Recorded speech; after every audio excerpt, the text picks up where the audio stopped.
स्वागत है फिर से मेरे सभी प्यारे शिक्षार्थियों का, विद्यार्थियों का अपने YouTube चैनल भारतीय पाठशाला में। मैं तहे दिल से सभी का शुक्रिया करता हूं, अपने अध्ययन करने वाले मेरे सभी मित्रों का जो नियमित हमारी कक्षाओं का अध्ययन कर रहे हैं और देख रहे हैं और हमें रिप्ले भी दे रहे हैं। तो इसी कड़ी में मैं उनसे यही आशा करता हूं कि जो हिंदी सामान्य व्याकरण में जो पूर्व में जितने भी हमारे द्वारा जो संचालित कक्षाएं हैं उनको भी आप जरूर देखें और हमारे जो भारतीय पाठशाला जो ग्रुप है उसके आप अहम सदस्य हो। हमारे सभी अध्यापकों के लिए आप विनम्र भाव से हमारी कक्षाओं का संचालन है वो ज़रूर देखें और हमें प्रोत्साहन देते रहे। तो इस कड़ी में हम बात करते हैं छंद की। तो छंद में हमने विभिन्न पूर्व में संचालित कक्षाओं में चर्चा की है, यति, तुक, गति, लय, पद, पाद, चरण, इनके बारे में। तो अब हम आज जो बात करते हैं वो बात करते हैं गण परिचय के बारे में। किस प्रकार वर्णों के आधार पर जो गण को पहचाना जाता है उनको हम आज समझेंगे और सूत्र का भी अध्ययन करेंगे कि इस सूत्र के माध्यम से हम किस प्रकार गण बनाएंगे, कौन सा लघु वर्ण होगा, कौन सा दीर्घ वर्ण होगा। तो इस प्रकार आज हम जानेंगे गण परिचय में और कौन सा गण शुभ है और कौन सा गण अशुभ है और उदाहरण के सहित उनको जानेंगे। और आगे हम जब इनकी विभिन्न छंदों को पढ़ेंगे तो उनमें भी हम वर्णों के आधार पर और मात्राओं के आधार पर जो मात्रिक छंद है और जो वर्णिक छंद है उनकी पहचान करेंगे। इसलिए मैं आपसे आशा करता हूं आप हमारी कक्षाओं का नियमित अध्ययन जरूर करें और हमें रिप्ले में जरूर कमेंट करें। बात करते हैं हम गण परिचय। तीन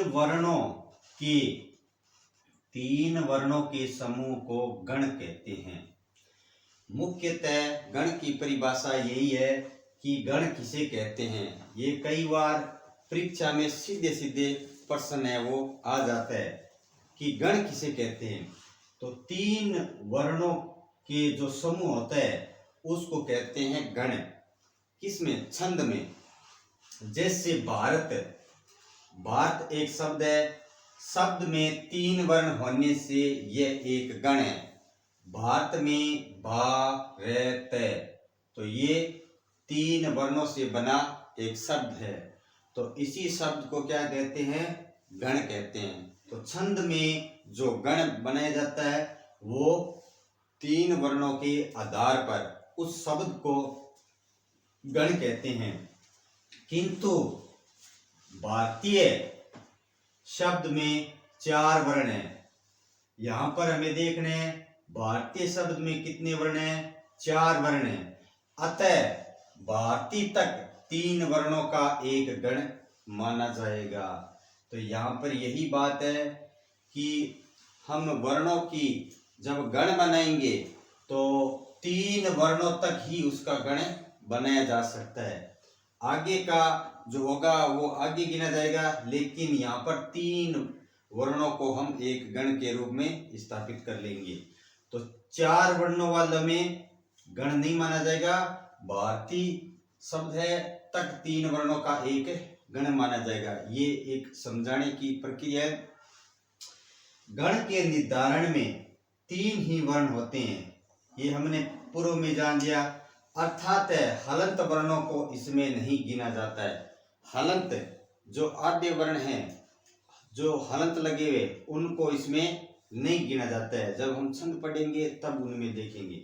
वर्णों की लघुता जो हर्षे स्वर है, छोटे स्वर है, वर्ण है, उनके और गुरुता जो मात्राओं में दो मात्रा वाले हैं और गुरुता के विचार से गणों के 8 रूप होते हैं।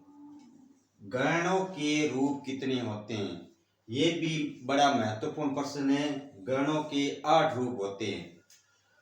किन के आधार पर? लघुता और गुरुता के विचार से गणों के 8 रूप होते हैं। ये हमें मुख्यतः बात ध्यान में रखनी चाहिए। अब हम बात करते हैं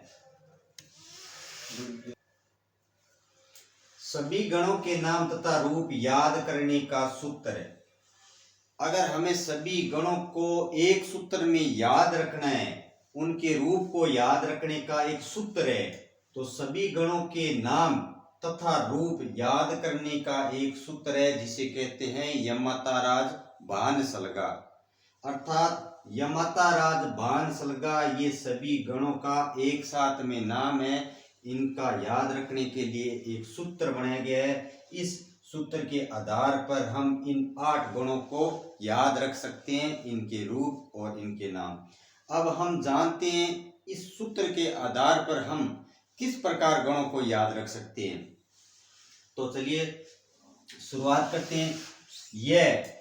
यह गण नाम, सूत्राक्षर, मात्राएं, उदाहरण और शुभ अशुभ, इनसे हमने एक सारणी बना के इनको समझने का प्रयास किया है। तो यहाँ पर गणों के नाम है, यहाँ पर गणों का जो सूत्र है, यहाँ पर जो गणों की मात्राएं हैं और फिर उनका उदाहरण है और इनमें कौन से शुभ और अशुभ है। तो अब हम जानते हैं गण नाम, तो यहीं से शुरुआत कर लेते हैं। यगण, यह से यगण, और यगण के साथ 3 वर्णों को हम सूत्र में ले लेते हैं। यह माता, तो यहां इसका सूत्र हो गया यमता। यह माता, यमता। और जहां पर एक मात्रा वाला हो, एक मात्रा का चिन्ह लघु, 2 मात्रा वाले गुरु, तो ये 2 गुरु। यहां पर हमने इनको लिख लिया यमता और फिर इनको मात्राओं के रूप में इनको यहाँ पर लिख लिया।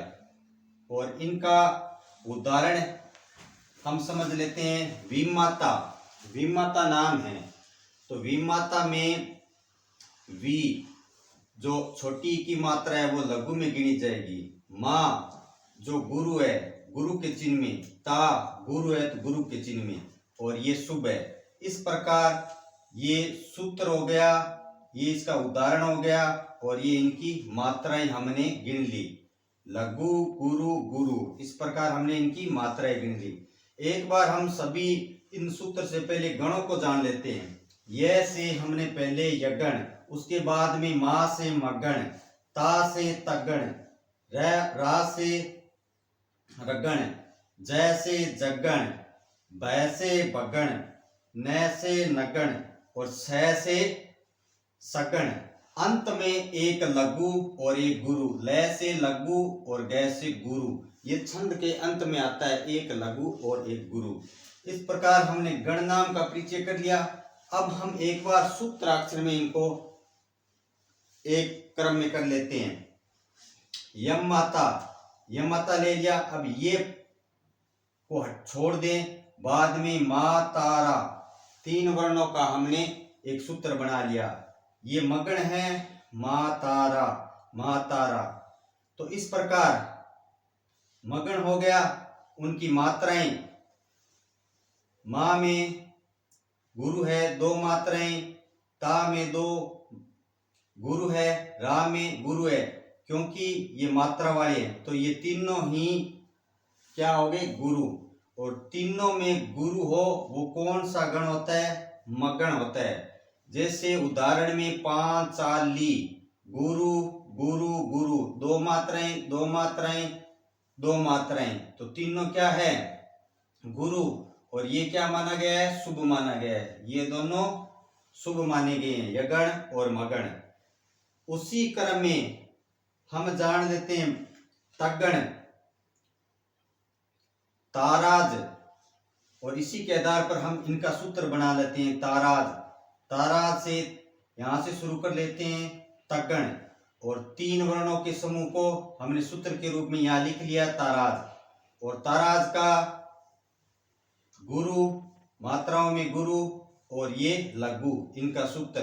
और ये प्रसाद नाम है, उदाहरण में गुरु 2 मात्राएं गुरु और 1 मात्राएं लघु। और ये क्या माना जाता है, अशुभ माना जाता है। उसके बाद में यहां तक हमने पूरा कर लिया। और अब हम तय पूरा होने के बाद में रा को, इस प्रकार हम रा का पूरा करने के बाद में रा से रगण जैसे जगण, उसी प्रकार में इनका सूत्र हो जाएगा राजबा, राजबा। अब ये राजबा पूरा होने के बाद में रा को छोड़ दे जैबान, तो अगले सूत्र में जबान हो जाएगा। उसके बाद में जय को छोड़ दे बानस, तो बानस हो जाएगा। फिर बानस में बा को छोड़ने पर नस्ल, तो ये नस्ल हो जाएगा। बाद में नए को छोड़ दे तो सैल लेगा, तो यहाँ पर सलगा हो जाएगा। इस प्रकार ये हमारे सूत्र अक्षर हो गए, ये हमारे गणों के नाम हो गए, और इनमें आने वाली जो मात्राएं वो हो गई, और ये उदाहरण में हमने दे दिया। उस प्रकार अब हम बात करते हैं रगण की। रगण की राजबा, इनका सूत्राक्षर है राजबा, और रा में दो मात्राएं जय लघु वर्ण, तो लघु का चिन्ह भा गुरु, तो ये उसका सूत्र है। और उदाहरण में हमने एक बार देख लिया, वा दो मात्रा वाला शब्द है, वर्ण है, तो गुरु लघु गुरु, और ये अशुभ माना गया। उसी क्रम में जगण, जगण का सूत्र हो गया जबान, यहाँ पर रा छोड़ दे जबान, और उसमें उसी मात्राओं के आधार पर यहाँ पर को कितने वर्णों का है, लघु है तो लघु की मात्रा, गुरु है तो गुरु की मात्रा, फिर लघु। इस प्रकार ये विनाश नाम है, विनाश में लघु, फिर ना मात्रा वाला और से बिना मात्रा वाला, तो ये लघु हो गया। इस प्रकार इसका शुद्ध मात्राएं और उदाहरण, और ये भी क्या माना जाता है, अशुभ। उसके बाद में भगण, जिसका सूत्र है बानस है, बानस है, जय पूर्ण होने के बाद में बानस है। उसके बाद में ये मात्राएं उसी प्रकार दी गई है। उसी के बाद में नगण नस्ल है, और ये सभी लघु है, इसमें न से ले, तो तीनों मात्राएं क्या होगी, लघु के रूप में। इस प्रकार ये चिन्ह है। और यहाँ पर उदाहरण में भी सैरस, ये तीनों वर्ण क्या है, लघु है। इसका भी सूत्र है शुभ अशुभ में क्या है, शुभ है, और ये भी शुभ है। एक प्रश्न यहाँ पर बनता है कि कौन सा गण है वो जिसमें तीनों मात्राएं गुरु होती हैं, तो वो मगण है। और ऐसा कौन सा गण है जिसमें तीनों मात्राएं लघु होती है, तो वो नगण है। मगण और नगण इस प्रकार आपको ध्यान में रखना है, मगण और नगण, इनमें तीनों गुरु होते हैं और इनमें तीनों लघु होते हैं। ये भी मुख्यतः बात आपको ध्यान में रखनी है। उसके बाद में सगण है, और सगण का हमने यहाँ पर देख लिया सलगा, तो इसका सूत्र अक्षर हो गया सलगा। से में एक मात्रा, लघु ले एक मात्रा, लघु गा आ की मात्रा, तो ये गुरु हो गई। इस प्रकार उदाहरण में भी हम देखते हैं, लघु छोटा ऊ की मात्रा लघु, और आ की मात्रा ये गुरु। तो हमने पहले भी लघु वर्ण और गुरु वर्ण में पहले भी पढ़ा था, ध्यान दिया था। हमने जितने पहले परिभाषा बताई थी, इनके बारे में चर्चा की थी कि गण पढ़ने से या छंद पढ़ने से पहले हम जो छोटी छोटी बातें उनको जरूर जान ले, याद कर ले, उनको नोट कर ले, ताकि छंद पढ़ेंगे तो उनमें ये त्रुटियां हमारे द्वारा नहीं होंगी। तो मुझे आशा है आप भी जो पूर्व में संचालित जो कक्षाएं हैं उनको एक बार यहाँ पर जरूर देखें। उनके बाद जब हम छंद में पढ़ेंगे तभी जाकर हमें ये सारी चीजें समझ में आएगी। तो शुभ अशुभ कौन से गण है वो शुभ माने गए और कौन से गण है वो अशुभ माने गए, तो इनको हमने एक क्रम में निर्धारित कर दिया, ताकि परीक्षा में ऐसा भी पूछ लिया जाए कि कौन से गण है वो शुभ है और कौन से गण है वो अशुभ है। कई बार ऑप्शन में 3 शुभ के गण दिए जाए और उनमें एक अशुभ का दिया जाए और पूछ ले कि कौन सा गण है वो शुभ नहीं है। तो इस प्रकार आपको शुभ और अशुभ अलग निर्धारित करके आपको याद करने के लिए बता दिया गया है। तो एक बार जरूर आप इनका ध्यान करिए। शुभ में है यगण मगण भगण नगण, ये 4 गण हैं, और अशुभ में तगण रगण जगण सगण, ये। तो इनको आप जरूर देखना, नोट कर लेना, और उसके बाद में 2 से 4 बार इस सूत्र के आधार पर गण परिचय का जो उदाहरणों के सहित है आपको दोहरान करना जरूरी है। मुझे आशा है कि मेरे द्वारा जो भी इस कक्षा में आपको बताया गया है आपको अच्छा लगा। अगर आपको अच्छा लगा है तो आप लाइक और शेयर जरूर कीजिए ताकि और भी पढ़ने वाले विद्यार्थी हैं उन तक भी आप पहुंचाए। और हमारी चैनल से मतलब जो भी कोई बंदा अभी जुड़ा है तो आप पूर्व की कक्षाएं देखने के लिए हमारे चैनल को जरूर सब्सक्राइब करिए। मैं फिर से आगे के लिए आपके लिए एक अच्छी कक्षाएं लेकर आऊँगा। तब तक के लिए मैं आपसे आज्ञा चाहता हूँ। जय हिंद, जय भारत।